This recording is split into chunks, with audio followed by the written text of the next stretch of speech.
Olá! Prosseguindo com o nosso curso de Termoquímica, na aula de hoje vamos falar de um dos procedimentos mais importantes da termoquímica e, por outro lado, acreditem em mim, um dos mais fáceis, Lei de Hess.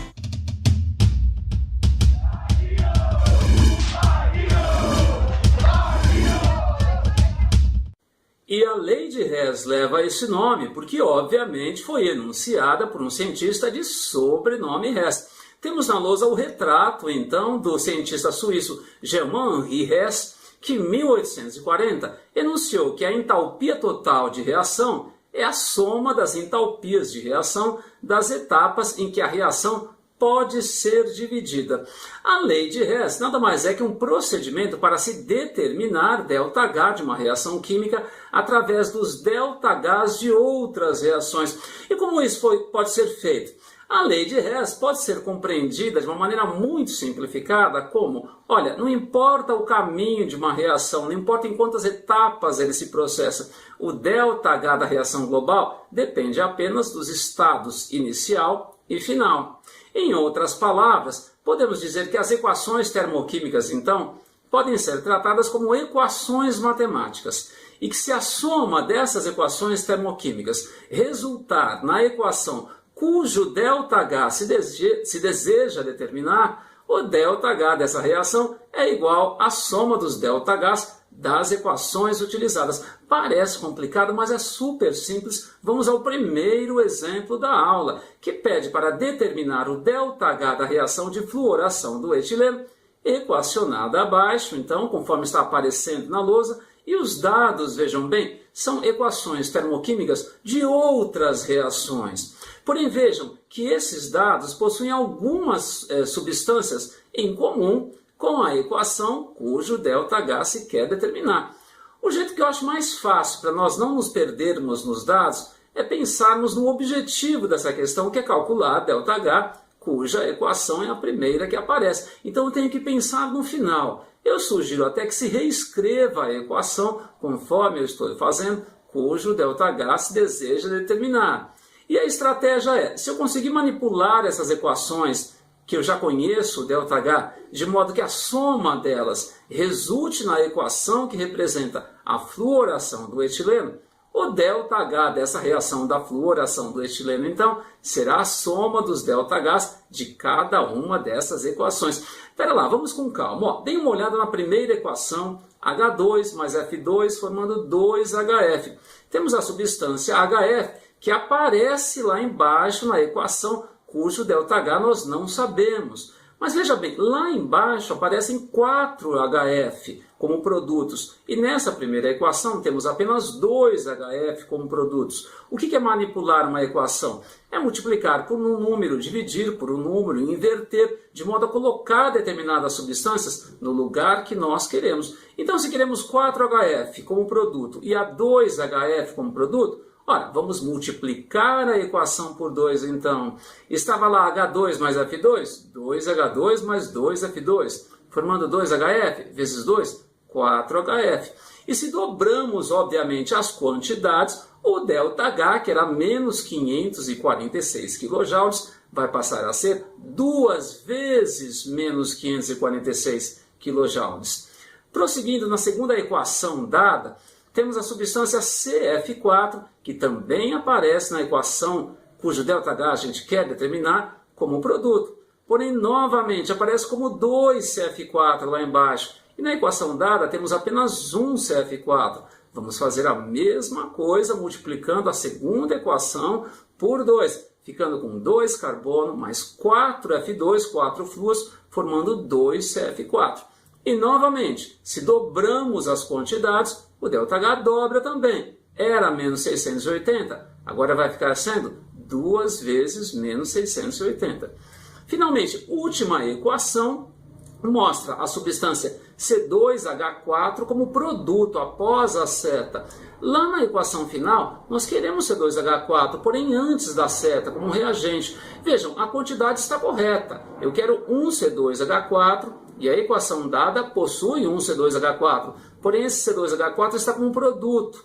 O que nós vamos fazer então? Inverter a equação toda, ou seja, após a seta eu tenho C2H4, vou trazer para antes da seta, conforme está aparecendo na lousa. E o que estava antes como reagentes, 2 carbono grafite mais 2H2, 2 hidrogênios, vamos deslocar após a seta. E a ideia é, se no sentido original o ΔH era mais 52, uma equação endotérmica, nesse sentido que é inverso agora, vai passar a ser menos 52 kJ. Bom, diz o Hess então que basta somar esses valores, porém vamos conferir para ver se manipulamos direitinho as equações. Uma dica importante é, na hora de conferir isso, colocar seta embaixo de seta, para não se confundirem os reagentes com os produtos. Olha só, dá para simplificarmos tudo isso eliminando 2H2. Eu tenho 2H2 antes de uma equação, 2H2 depois, como uma equação matemática. Se eu tenho 2x antes, 2x depois, cortamos então. Também dá para cortar os 2 carbono grafite, conforme está aparecendo.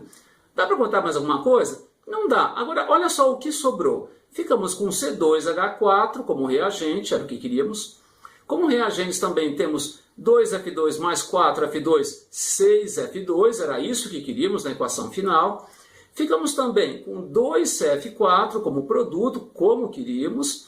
E, finalmente, obtivemos 4HF como produtos. Obviamente, os dados são adequados. Na próxima aula, vamos discutir justamente isso. É fácil arranjar dados adequados? Se aí, nesse caso, se a questão pedia para que a gente manipulasse essas equações, aplicássemos a lei de Hess para calcularmos ΔH, obviamente os dados seriam adequados.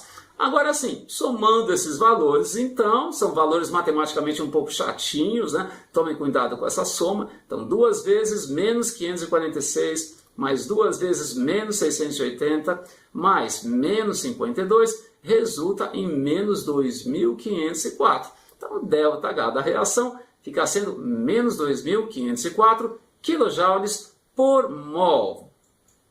Vamos agora ao exemplo 2. Então, eu simplifiquei o enunciado. Vejam bem, o que eu quero é determinar o ΔH da reação 2CO2 formando carbono grafite mais O2. Veja que é bem teórica, essa reação não acontece espontaneamente. Espontaneamente acontece o oposto, queimar o carbono grafite, ok? E os dados são equações termoquímicas com os respectivos, obviamente, ΔHs. Vamos lá ao método de resolução, que eu costumo chamar de colocar a carroça na frente dos bois. Ou seja, o que é isso? O que eu quero lá no final? Olha, eu quero que no final eu some essas equações manipuladas e resulte na equação CO2 formando carbono grafite mais O2. Um jeito de resolver é olhar lá no final também. Olha, eu quero CO2 antes da seta como reagente. Qual das 3 equações tem CO2? Vejam, é a primeira. Só que o CO2 está após a seta e, além disso, eu tenho 2 CO2. Então, vou ter que inverter a equação toda para trazer o CO2 como reagente e também dividir por 2. Muita calma nessa hora. Olha só. Está escrito como produto 2CO2 mais 3 água. Eu vou inverter e dividir por 2. Vou ficar então com CO2 mais 3 meios de água. Como reagentes tínhamos C2H6 mais 7 meio de O2. Vai ficar após a seta como meio C2H6 mais 7 quartos. 7 meio dividido por 2, 7 quartos de O2. O ΔH então, que era menos 372,7, passa a ser a mais 372,7. Invertemos. E além de invertermos, nós dividimos por 2 também. Então, dividido por 2. Prosseguindo, qual é a próxima substância lá embaixo? Carbono grafite como produto. A segunda equação tem carbono grafite como reagente, antes da seta. Vamos ter que inverter e o valor ΔH vai trocar também. Porém, novamente, eu quero apenas um carbono grafite e a equação está mostrando 2 carbonos grafite. Vamos inverter e dividir por 2. Cuidado! Vamos ficar então com meio C2H6, formando um carbono grafite só, dividimos por 2, mais 3 meios de hidrogênio. Como invertemos, mais 20,2 e dividimos por 2 também. Então, dividido por 2. Agora, tomem cuidado com a última substância que falta, o oxigênio, especialmente, pois ele aparece em mais de uma equação química. Na soma é que vai dar certo. Essa terceira equação que foi dada, H2 mais meio de O2 formando água, pode ser entendida como uma forma de cancelarmos aquilo que nós não queremos que apareça lá no final. Ou seja, aplicar a lei de Hess é dar um jeito de você manipular as equações de modo a obter aquilo que a gente quer. E vejam bem, lá na primeira equação manipulada, nós ficamos com 3 meios de água. Não aparece água lá embaixo. A última equação dada tem água como produto do lado oposto, para possamos cancelar, porém existe apenas 1 mol de água. E nós queremos 1,5 mols de água, 3,5 mols de água. Vamos então deixar a equação como está, não vamos inverter, porém vamos multiplicar por 3 meios. Cuidado! Vamos lá, ficando então com 3 meios de hidrogênio, mais meio de O2 vezes 3 meios, 3/4 de O2, formando 3 meios de água. O ΔH, então, menos 68,3 vezes 3 meio. Agora vamos ver se manipulamos direitinho. Vejam, eu organizei seta embaixo de seta. Vamos ver o que dá para cancelar, então. Vejam, dá para cancelarmos 3 meios de água. É isso que orientou eu multiplicar a última equação por 3 meios.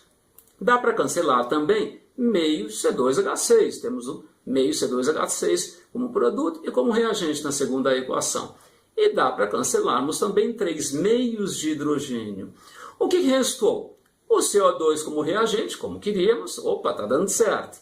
Restou também o carbono grafite como produto. E olha só o oxigênio, o problema, ele aparece em mais de uma equação. Ele aparece na terceira, 3/4 de O2 como reagente, e na primeira, 7/4 de O2. Numa equação matemática, você tem 3/4 de um lado, 7/4 do outro. Eu passo o 3/4 para o produto, vou ficar então com 7/4 menos 3/4, 4/4, ou seja, 1 mol de O2, como queríamos. Eu sei que é um pouco complicado, mas é isso. Eu preparei uma lista, o endereço já está embaixo também para vocês fazerem. E a ideia dessa lista de lei de Hess é botar a cabeça para quebrar, né? Juntar essas peças todas, manipular as equações, de forma que elas somadas resultem na equação cujo ΔH nós não temos. Agora que fizemos o mais difícil, basta somarmos esses valores. São os valores chatinhos também, então tomem muito cuidado. Em questões testes, uma boa muitas vezes é aproximar esses valores para se chegar à alternativa certa, uma vez que geralmente, se a questão for bem preparada, os valores numéricos são bem diferentes uns dos outros. Nesse caso específico, a soma resulta em mais 94, uma reação endotérmica, então ΔH mais 94 quilocalorias por mol. Obviamente que a seria endotérmica, uma vez que nós sabemos que a queima do carbono grafite libera calor. Então, se essa equação é o oposto, ela deve absorver calor. Então é isso. Foram 2 exercícios apenas, um pouco trabalhosos, é verdade. Porém, acreditem, lei de Hess é um assunto particularmente fácil. Porém, exige que você, obviamente, exercite. A tarefa está na descrição do vídeo. Façam tudo com muito cuidado. Cuidado principalmente com o oxigênio, que costuma aparecer em mais de uma equação. Tendo alguma dúvida, deixe na descrição do vídeo também, que eu respondo assim que possível. Obrigado pela atenção e até a próxima aula. Tchau!